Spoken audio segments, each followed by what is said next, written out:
گاڑی کو پھینکنے میں سہولت رہے. آ جاؤ بھائی آگے آ جاؤ, سبوں کو دور کر دو.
میرے محترم دینی بھائی،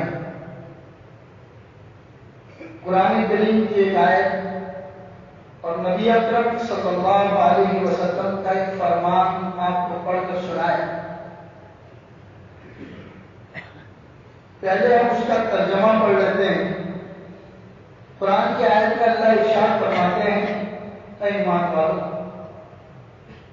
کیا تم نے یہ گمان کر لیا کہ تم آسانی سے جنت میں داخل ہو جاؤ گے؟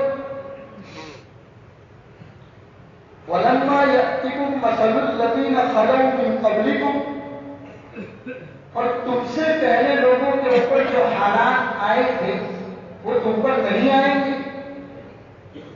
مَسَّتْهُمُ الْبَأْسَاءُ وَالضَّرَّاءُ وَزُلْزِلُوا، کہ ہم نے ان کو کتنی مصیبتیں، کتنی تکلیفوں میں سے گزارا. وَزُلْزِلُوا، زلزلے آئے ان کے اوپر، اتنے حالات آئے کہ نبی اور نبی کے ماننے والے یہ کہنے لگے، متى نصر اللہ، کب آئے گی اللہ کی مدد؟ اللہ سنو، ان نصر اللہ قریب، اللہ کی مدد ان قریب آئے گی. یہ قرآن کریم کی آیت کا ترجمہ. میرے محترم دینی بھائی، امت مسلمہ کی تاریخ اگر ہم اٹھا کر دیکھیں تو اللہ تبارک و تعالیٰ نے ہمیشہ امت سے قربانیاں مانگی. جب امت نے اپنی قربانیوں کی جوہر اللہ اور اس کے رسول کے بتائے ہوئے طریقوں کے مطابق وہ قربانیاں دی ہیں تو اللہ کی مدد ملتی. محمد رسول اللہ صلی اللہ علیہ وسلم کی 13 سالہ مکہ المکرمہ کی زندگی کو اٹھا کے آپ دیکھیں. حالانکہ اللہ کے رسول کا مرتبہ اللہ کے نزدیک کتنا بڑا تھا کہ اگر اللہ محمد رسول اللہ کو پیدا کرنا نہ ہوتا تو اللہ یہ دنیا ہی نہ بنا. چاہتے تو صرف 2 ہاتھ اللہ کے دربار میں اٹھانے کی دیر تھی، یا اللہ مکہ والوں کو ہدایت عطا فرما دے، اللہ اسے ہی عطا فرما دے. لیکن 13 سال تک مکہ المکرمہ کی زندگی میں اللہ تبارک و تعالیٰ نے صحابہ سے اور خود محمد رسول اللہ سے قربانیاں مانگی. اور مدینہ المنورہ کی زندگی وہ کوئی آسان زندگی نہیں تھی. پہلے تو صرف مشرکین مکہ دشمن تھے. مدینہ تشریف لے جانے کے بعد مشرکین مکہ کے ساتھ ساتھ مدینہ کے یہودی اور قرب و جوار میں جو لوگ آباد تھے وہ بھی دشمن ہو. کئی سالہ زندگی میں صحابہ کے جو قربانیاں تھی آپ اسلامی تاریخ کو اٹھا کر دیکھیے. 4 بانگ عالم میں نبی اکرم صلی اللہ علیہ وسلم کا لایا ہوا دین اللہ تبارک و تعالیٰ نے پھیلا دیا. اور ہر اعتبار سے، دینی اعتبار سے، دنیاوی اعتبار سے مدینہ المنورہ میں جانے کے بعد اللہ کے رسول صلی اللہ علیہ وسلم نے دیکھا کہ ہمیں اپنی جگہ یہاں مضبوط کرنی. میثاق مدینہ کی بنیاد ڈالی.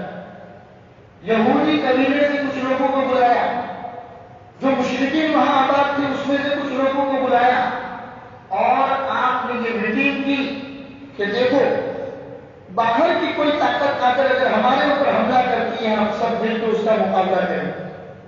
ہم یہ نہیں دیکھیں گے کہ حملہ کس پر ہو رہا. حملہ چاہے کس پر بھی ہو پورا مدینہ مل کے اس کا مقابلہ کرے گا. اور اس کے لیے 11 قوانین بنائے. اس کا نام کتابوں میں میثاق مدینہ آتا ہے. اور خاص طور پر نوجوانان اسلام پر نبی اکرم صلی اللہ علیہ وسلم نے پوری توجہ دی. جس وقت آپ کو نبوت ملی اس وقت سیدنا ابو بکر رضی اللہ تعالیٰ عنہ کی عمر 38 سال، اللہ کے رسول سے 2 سال چھوٹے. سیدنا حضرت علی رضی اللہ تعالیٰ عنہ ابھی 55 میں نوجوان. مصعب بن عمیر، نوجوانوں میں اسلام کی جو جماعت تھی صحابہ کی اللہ کے رسول نے ان کے اوپر خاص توجہ. کیوں؟ اس لیے میرے بھائیوں کہ ہمیشہ قوم کا نوجوان جو ہوتا ہے وہ قوم کا سب سے بڑا سرمایہ ہوتا ہے. جس قوم کا نوجوان اپنی زندگی کو اللہ اور اس کے رسول کے بتائے ہوئے فرامین کے مطابق گزارتا ہے وہ قوم ہمیشہ تاریخ میں ترقی کی منزلیں طے کرتی ہے. اور جس قوم کا نوجوان راہ روی کا شکار ہو جاتا ہے، غلط راستے کے اوپر چل جاتا ہے، اس قوم کو مٹانا آسان ہو جاتا ہے. اور تاریخ کے انقلاب کو دیکھیے. محمد الرسول اللہ تو سید الانبیاء تھے. آپ کے پاس تو معجزات تھے، لیکن آپ کے بعد کی زندگی صحابہ کی، تابعین کی، تبع تابعین کی زندگی، خلافت بنو امیہ، خلافت بنو عباس، آپ سے لے کر ہمارے زمانے تک 1440 سال کا زمانہ ہے. اس پورے زمانے کی تاریخ کو اٹھا کر آپ دیکھیں گے نوجوانوں نے اسلام میں قوم کی ترقی میں وہ کردار ادا کیا ہے جو برسوں کی تاریخ میں ادا نہیں. حضور صلی اللہ علیہ وسلم کی دنیا سے پردہ فرما جانے کے 80 سال کے بعد ہندوستان کی سرزمین پر آنے والے محمد بن قاسم الثقفی 17 سال کی عمر میں ہندوستان میں تشریف لائے. ہندوستان کا سب سے زیادہ ظالم راجا ظاہر جب اس کو پتا چلا خلافت اسلامیہ میں ایک لشکر ہندوستان میں آیا ہے تو آپ پتا لگاؤ کہ اس کا سپہ سالار کون. اس کے جاسوسوں نے آ کر بتایا کہ سپہ سالار تو 17 سال کا نوجوان ہے. تو کہا ہمیں ڈرنے کی ضرورت نہیں ہے، 17 سال کا بچہ ہمارے ملک کا کیا کرے. لیکن آپ تاریخ پڑھیے، محمد بن قاسم مشکل سے 3 سے 3.5 سال کے زمانے تک ہندوستان میں رہے ہیں. زیادہ عرصہ انہوں نے ہندوستان کے اندر نہیں گزارا ہے، لیکن ہندوستان کے مختلف علاقوں میں اسلام کی شمع روشن کر. اس لیے کہ نوجوان جب جاگ جاتا ہے اس کے اندر اسلامی حمیت بیدار ہو جاتی ہے تب اللہ تبارک و تعالیٰ اس سے ترقی کی منزلیں طے کرواتے ہیں. مصعب بن عمیر، سیدنا حضرت علی رضی اللہ تعالیٰ عنہ، صحابہ، تابعین، تبع تابعین، ہر جگہ پر آپ کو نوجوانوں کی جماعت ملتی ہے. نبی اکرم صلی اللہ علیہ وسلم لشکر روانہ کر رہے ہیں، اس کا امیر بنا رہے ہیں حضرت اسامہ بن زید۔ ان کی جماعت میں بڑے بڑے صحابہ موجود ہیں، اللہ کے رسول کو امیر بنا رہے ہیں۔ میرے بھائیوں، کہنے کا مقصد بات گول مول گھما کے یہیں پر لانی ہے کہ قوم کا نوجوان امت کا عظیم سرمایہ ہوتا ہے، اور نوجوانی کی حیثیت سے اس کے اوپر کیا کیا ذمہ داری عائد ہوتی ہے، آج اس مختصر وقت میں آپ کو کچھ بتانا چاہتا ہوں۔ نوجوان کے 4 کردار ہوتے ہیں، نوجوان کے 4 چہرے ہوتے ہیں۔ سب سے پہلے نوجوان بیٹا اور اپنے خاندان کا ایک فرد ہے، اس کے لیے اس کے اوپر کیا ذمہ داری عائد ہوتی ہے۔ اس سے پہلے ماں باپ کی ذمہ داری بنتی ہے کہ وہ اپنے بچے کی تربیت کرتے ہوئے جب اس کو نوجوان کی پہلی سیڑھی کے اوپر لے جا کر کھڑا کرے تو اپنے بیٹے کو اس کردار میں کھڑا کرے کہ باپ فخر کے ساتھ یہ کہہ سکتا ہے کہ میں نے اپنے بچے کو دینی دنیاوی تعلیم دے کر اس مول پہ لے جا کے کھڑا کیا ہے کہ آج میرا یہ بیٹا اپنے قوم کی رہنمائی کر سکتا ہے۔ اس کے لیے ماں باپ کو اپنے اولاد کو وقت دینے کی ضرورت۔ ایک زمانہ ہوا کرتا تھا، بوڑھے لوگ گھر میں ایک ساتھ بیٹھ کر ایک تھال میں سب مل کے کھانا کھاتے تھے۔ کھانے کے دسترخوان پر باپ اور ماں بچوں سے پوچھتے تھے کہ بیٹا آپ نے مدرسے میں کیا پڑھا، آج آپ نے اسکول میں کیا پڑھا، آپ کو کیا لیسن دیا گیا، آپ کے اساتذہ نے آج آپ کو کیا سبق پڑھایا، کتنے کلمے یاد کیے، کتنی سنتیں آپ نے یاد کی۔ پورے دین کی رپورٹ دسترخوان کے اوپر باپ لیا کرتا ہے۔ لیکن آج پیسہ کمانے کے پیچھے آج ہم لوگ ایسے دور چلے گئے، پتہ ہی نہیں ہے بیٹا کب گھر میں آتا ہے، کب کھانا کھاتا ہے، کن دوستوں کے ساتھ اس کا اٹھنا بیٹھنا ہے، کیا وہ اچھے لوگوں کے ساتھ بیٹھتا ہے، اچھی عادتیں سیکھتا ہے، یا برے لوگوں کے ساتھ بیٹھتا ہے اور برے طریقے اپناتا ہے۔ یہ ماں باپ نے اپنی ذمہ داری چھوڑ دی میرے بھائی۔ کڑوی بات ہے لیکن ضروری بات ہے کہ ہمیں وہ وقت لانا پڑے گا۔ دین کا ایک وقت کا کھانا آپ اپنے بچوں کو دسترخوان پر ساتھ میں لے کر بیٹھے اور ان سے پوچھیے میرے بیٹے آپ کے دوست کون ہیں، آپ پورے دن کہاں وقت گزارتے ہیں، کیا پڑھتے ہیں، کیا سیکھتے ہیں۔ تو نوجوان پھر تیار ہوتا ہے خاندان کے ایک فرد ہونے کی حیثیت سے، ماں باپ کا ایک بیٹا ہونے کی حیثیت سے۔ پھر وہ کام کرتا ہے کہ جب گلی کوچوں میں نکلتا ہے، گاؤں کے لوگ کہتے ہیں یہ خدا آدمی کا بیٹا ہے، دیکھیے نوجوان ہے لیکن اس کے اخلاق کتنے اچھے ہیں، لوگوں کو سلام کرتا ہے، نماز میں وقت سے پہلے مسجد میں پہنچتا ہے، نمازوں کی پابندی کرتا ہے، لوگوں کے ساتھ حسن اخلاق سے پیش آتا ہے۔ تو نوجوان کی پہلی ذمہ داری ہوتی ہے اپنے خاندان اور اپنے ماں باپ کے بیٹے ہونے کی حیثیت سے۔ اور میں آج اپنے نوجوانوں کو کہتا ہوں کہ میرے بھائیوں، ماں باپ بڑھاپے کی وجہ سے کمزور نہیں ہوتے۔ بیٹا جب غلط راستوں کا شکار ہو جاتا ہے، ماں باپ کے ساتھ بدسلوکی کرتا ہے، بات کرنے کا انداز بدل دیتا ہے، ماں باپ جلدی بوڑھے ہو جاتے ہیں۔ ماں باپ بڑھاپے کی وجہ سے کمزور نہیں ہوتے، بچے کے بات کرنے کے تیور سے بدل جاتے ہیں تو ماں باپ بوڑھے ہو جاتے ہیں۔ اسی لیے نوجوانوں، سب سے پہلی آپ کی سیڑھی جو ہے وہ اس بات کے اوپر ہے کہ آپ کا اپنے اخلاق اپنے ماں باپ کے ساتھ اور اپنے خاندان والوں کے ساتھ کیسے۔ رسول اکرم صلی اللہ علیہ وسلم کی تعلیمات اور قرآن کریم کی تعلیمات آپ دیکھیے، اللہ کیا فرماتا ہے، فَلَا تَقُلْ لَهُمَا اُفٍّ، آپ ماں باپ سے اف بھی مت کہیے۔ یہ تو اگزامپل مثال کے طور پر اللہ نے سمجھایا، ایسا کوئی کام مت کیجیے کہ جس سے آپ کے ماں باپ کو پریشانی ہو۔ اس کے بعد نوجوان کا دوسرا کردار ہوتا ہے ماحول اور معاشرے کو سدھارنے میں نوجوان اپنا کیا کارنامہ انجام دیتا ہے۔ سب ذمہ داریاں علماء پر نہیں ہوتی، سب ذمہ داریاں دعوت و تبلیغ کے ذمہ داروں پر نہیں ہوتی، سب ذمہ داریاں مسجد و جماعت کے ساتھیوں پر نہیں ہوتی، سب ذمہ داریاں مسجد کے امام پر نہیں ہوتی، کچھ ذمہ داریاں ہماری ذات کے اوپر بھی ہوتی۔ آپ نے ترکی کا نام سنا ہوگا، ترکی کے صدر رجب طیب اردوغان جب سے یہ ترکی کے صدر بنے ہیں، انہوں نے اپنی پوری توجہ اپنے ملک کے نوجوانوں کے اوپر لگائی۔ چنانچہ ہر مہینے نئی رپورٹ آتی ہے، کبھی قوم کے نوجوان ڈاکٹروں کو جمع کرتے ہیں، کبھی قوم کے نوجوان وکیلوں کو جمع کرتے ہیں، کبھی قوم کے نوجوان علماء کرام کو جمع کرتے ہیں۔ کرتے ہیں، کبھی قوم کے نوجوان دعوت تبلیغ کے ذمہ داروں کو جمع کرتے ہیں اور ان کو پیغام دیتے ہیں۔ ڈاکٹروں کو جمع کر کے کہا آپ پورا دن اپنی ڈسپینسری میں اور اپنے دواخانے میں گزارتے ہیں، آپ اپنے دین کا آدھا گھنٹہ غریب بستیوں میں جائیے اور غریب بستیوں کا مفت میں علاج کیجیے۔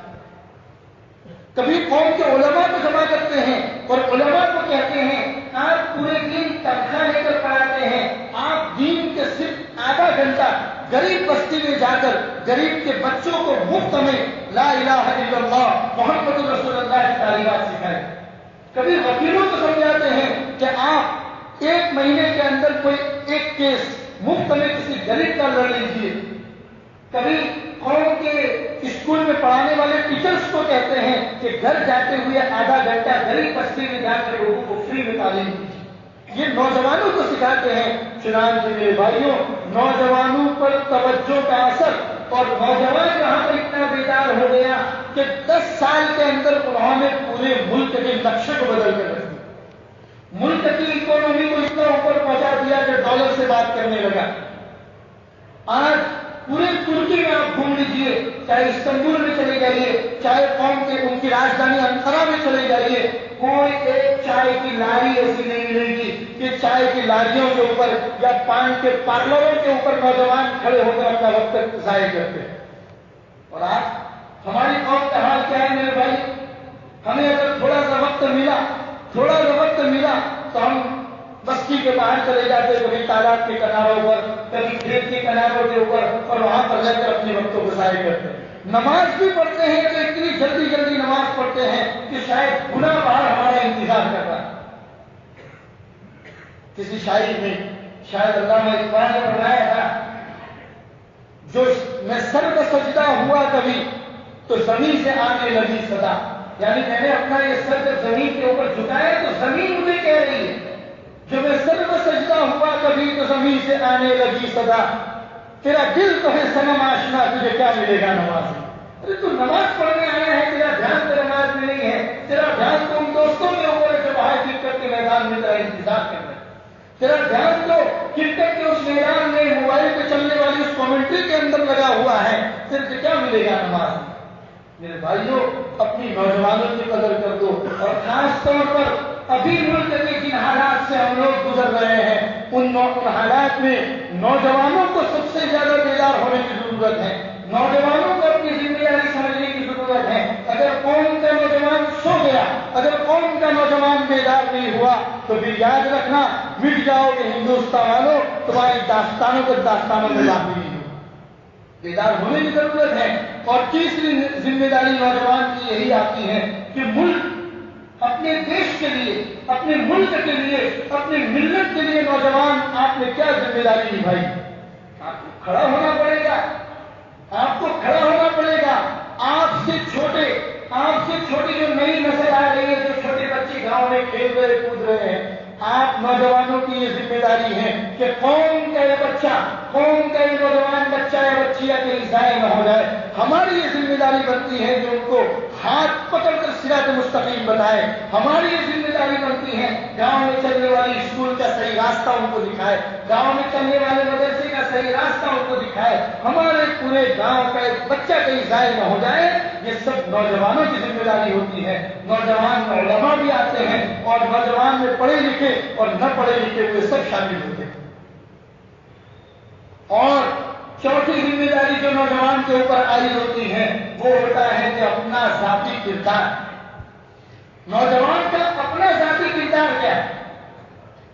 آپ اپنی ذات کے اعتبار سے کتنے دھلے ہوئے ہیں؟ آپ کی ذات کے اوپر کوئی انگلی اٹھاتا تو نہیں ہے؟ آپ نے اپنی ذات کے اوپر کوئی ایسا کام کر کے دھبا تو نہیں لگایا ہے؟ آپ کو سب سے پہلے اپنی ذات کے اعتبار سے پاک اور صاف ہونا پڑے گا۔ ایسا اپنی ذات کو صاف اور شفاف کرنا پڑے گا کہ پورا گاؤں، پورا علاقہ، پوری بستی، پورا سماج آپ کی مثال دے اور کہے کہ مجھے بھی اپنے بچے کو اسی طرح بنانا ہے، مجھے بھی اپنے بچے کو ایسی تربیت کرنی ہے کہ یہ نوجوان بن کے اپنے پورے گاؤں کی رہنمائی کرے۔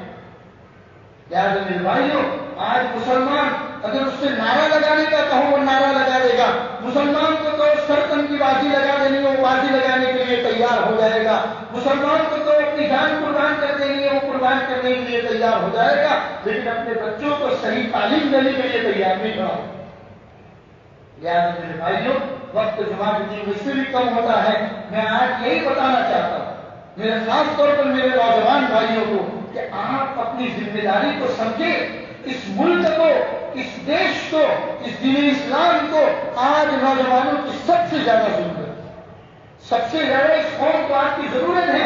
اگر آج آپ بیدار نہیں ہوں گے تو آپ کب بیدار ہوں گے؟ علامہ اقبال نے فرمایا تھا, اے موج حوادث, اے موج حوادث, ان کو بھی, یعنی ہم جیسے غافل لوگوں کے بارے میں علامہ اقبال نے کہا ہے, اے موج حوادث, ان کو بھی دو چار تھپیڑے ہلکے سے کچھ لوگ ابھی تک ساحل سے طوفان کا نظارہ کرتے ہیں. ہم لوگ صرف تماشائی بن کر کھڑے ہیں کہ حالات آئے ہیں تو کھلا جگہ پر آئے ہیں, آسام میں آئے ہیں, بنگال میں آئے ہیں, گجرات میں بھی حالات نہیں آئے ہیں, لہٰذا ہم کو میٹھی نیند سونے کی ضرورت ہے. میرے بھائیوں, کبھی آپ مرغی کی دکان پر گئے ہوں گے. جب مرغی کی دکان پر کوئی کسٹمر مرغی خریدنے کے لیے آتا ہے اور دکاندار پنجرے کے اندر جب ہاتھ ڈالتا ہے مرغی کو پکڑنے کے لیے, تو تمام مرغیاں اندر بگڑ جاتی ہیں کہ کہیں دکاندار مجھے نہ پکڑ لے.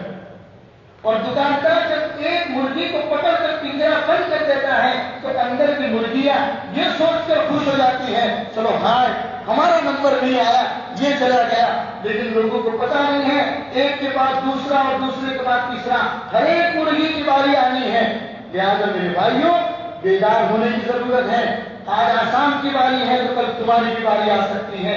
تمہیں بتانا ہے, ان نوجوانوں کو بتانا ہے کہ اس ملک کے اندر آپ کی کیا قربانیاں ہیں.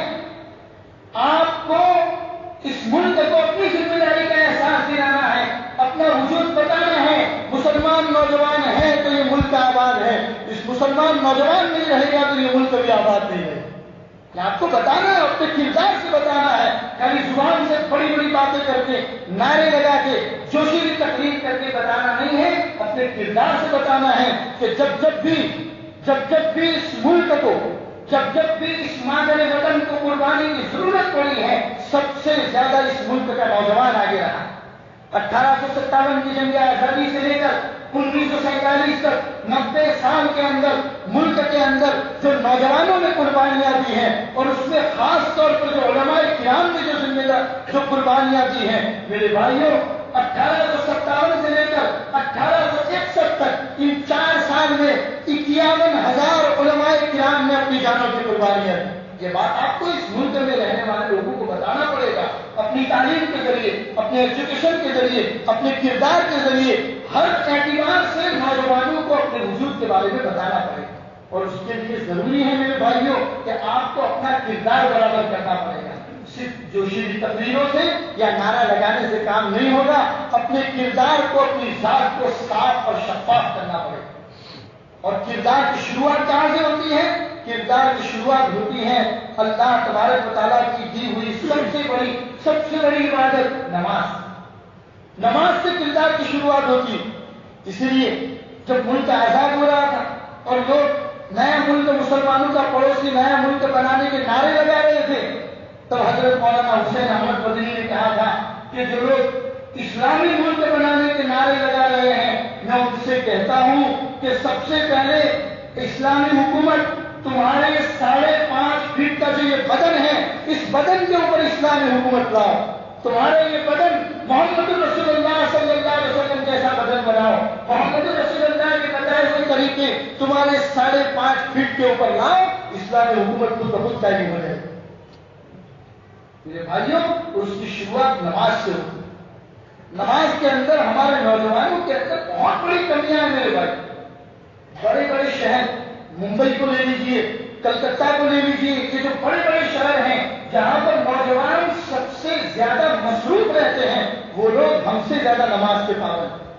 ہم گاؤں میں رہتے ہیں, صبح 8 ساڑھے 8 بجے کے بعد کام پہ نکلتے ہیں, شام کو ہمیں دوپہر کو کھانا اپنے گھر پہ آنا ہے, شام کو بھی اپنے ہی گھر پہ آنا ہے. محلے میں مسجدیں بنی ہوئی ہیں, اس کے باوجود ہم لوگ نمازوں کے معاملے میں جتنی سستی کرتے ہیں, اللہ ہماری سستی کو معاف فرمائے. میرے بھائی, مجھے ایسا لگتا ہے کہ اللہ کے بتائے ہوئے طریقوں سے دوری کی وجہ سے یہ حالات ہم سب کے اوپر آئے گی. ایک مرتبہ آپ اپنے آپ کو اللہ اور اس کے رسول کے بتائے ہوئے طریقوں سے قریب کر دیجئے. خدا پاک کی قسم اللہ کی نصرت آج بھی ایسی اتر سکتی ہے جیسے اللہ نے جنگ بدر کے موقع پر اتاری تھی. اللہ نے جو مدد جنگ خندق کے موقع پر اتاری تھی, فتح مکہ کے موقع پر اتاری تھی, اللہ کی وہ مددیں آج بھی اتر سکتی ہیں. شروعات چائنا میں ہو چکی ہیں. آپ کو پتا ہوگا یہ اللہ کی مدد ہے. مسلمانوں کے اوپر ظلم و ستم کرو گے, اللہ تبارک و تعالیٰ کو صرف رسی کھینچنے کی دیر ہے, اس سے زیادہ کی دیر نہیں ہے. اللہ کو تو صرف کن فیکون ہو جا بس ہو جاتا ہے. اللہ کو زیادہ دیر نہیں لگتی. وہ تو بہت بڑی ذات ہے. جب پکڑ کرنے کے اوپر آتی ہے, زمین کو اشارہ کر دیتی ہے, زمین حرکت کرنا شروع کر دیتی ہے, بڑی کی بڑی بستیاں زمین دوست ہو جاتی ہے. لہٰذا میرے بھائیوں اپنی نمازوں کو درست کیجیے, نمازوں کا اپنے آپ کو پابند کیجیے. یہ پہلی سیڑھی ہے. اگر نمازیں درست نہیں ہیں, نمازیں اگر ہم نے چھوڑ دی, بیت اللہ کا گلاس پکڑ کے بھی دعا کرو گے, اللہ تو یہی فرمائیں گے میری پہلی اتاری ہوئی عبادت تمہاری درست نہیں ہے, پھر یہاں آ کر رو کر گر گرانے سے کیا فائدہ. لہٰذا میرے بھائیوں خاص طور پر میرے نوجوانوں آج عہد کر لو. وقت بہت کم ہے, 5 منٹ زیادہ لے لیا آپ کا, وقت بہت کم ہے. آج پکا ارادہ کر لو, جتنی غفلت کی زندگی گزر گئی سو گزر گئی. اللہ ہماری اس کوتاہی کو معاف فرمائے. ایک نئی زندگی شروع کرو, ایک نئی شروعات کرو. صبح کا بھٹکا ہوا شام کو واپس آئے تو اسے بھٹکا ہوا نہیں کہتے, یوں کہتے ہیں کہ اپنے گھر کے اندر واپس آ گیا. ہم تو اللہ کے دربار قربان میں بیٹھے ہیں, اور اللہ کتنی اپنے بندوں سے محبت کرتا ہے. اللہ کتنی محبت کرتا ہے. حدیث میں آتا ہے بندہ اگر ایک ہاتھ اللہ سے قریب ہوتا ہے, اللہ 2 ہاتھ قریب ہو جائے. ایک بالش سے قریب ہوتا ہے, اللہ 2 بالش سے قریب ہو جاتے ہیں. روایتوں میں ہے بندہ چل کے اللہ کی طرف جاتا ہے, اللہ دوڑ کے آتے ہیں اور سینے سے لگاتے ہیں. بہت محبت کرنے والا اللہ ہمارے پاس ہے. لہٰذا ضرورت ہے میرے بھائی اپنی نمازوں کو درست کرو, نمازوں کو درست کرو, ساتھ ساتھ میں نمازوں کی پابندی کرو. علماء کرام, اماموں سے, مسجد اور گاؤں کے علماء کرام. اور یہ خانپور تو کہتے ہیں کہ مردم خیز علاقہ ہے, سونا اگلتا ہے سونا. قوم کو اللہ تبارک و تعالیٰ نے اس سرزمین سے اتنے بڑے بڑے علماء دیے ہیں جن کو میں جانتا ہوں, جیسے حضرت مفتی احمد صاحب خانپوری, اللہ ان کی عمر میں برکت عطا فرمائے. مفتی عبدالرشید صاحب خانپوری, ان کو میں جانتا ہوں. ان کے علاوہ بھی ہوں گے جن کو شاید میں نہیں جانتا ہوں. بڑے بڑے علماء کرام پوری قوم کو اللہ تبارک و تعالیٰ نے اس سرزمین سے دیے ہیں. اگر اس سرزمین کا نوجوان نماز سے دور ہو گیا تو میرے بھائیو اللہ کی مدد کیسے اترے گی. اپنے آپ کو قریب کرو, علماء کرام سے رابطے بڑھا کر نماز کے مسائل, روزے کے مسائل, زکات کے مسائل, اسلامی شریعت, اسلامی طریقت, اسلامی تاریخ کو, ان تمام چیزوں کو جانو اور اپنی ذات کے اندر بیداری پیدا کرو اور ایک بیدار جاگروک نوجوان کا ثبوت دو. اللہ تبارک و تعالیٰ کہنے سننے سے زیادہ ہم سب کو عمل کی توفیق نصیب فرمائے, ہم کو نماز جیسے عظیم عبادت کی پابندی کی توفیق نصیب فرمائے. وصلی اللہ علی النبی الکریم وعلی آلہ واصحابہ وازواجہ وذریاتہ اجمعین برحمتک یا ارحم الراحمین. جس کی سنت باقی ہے وہ سنت ہے.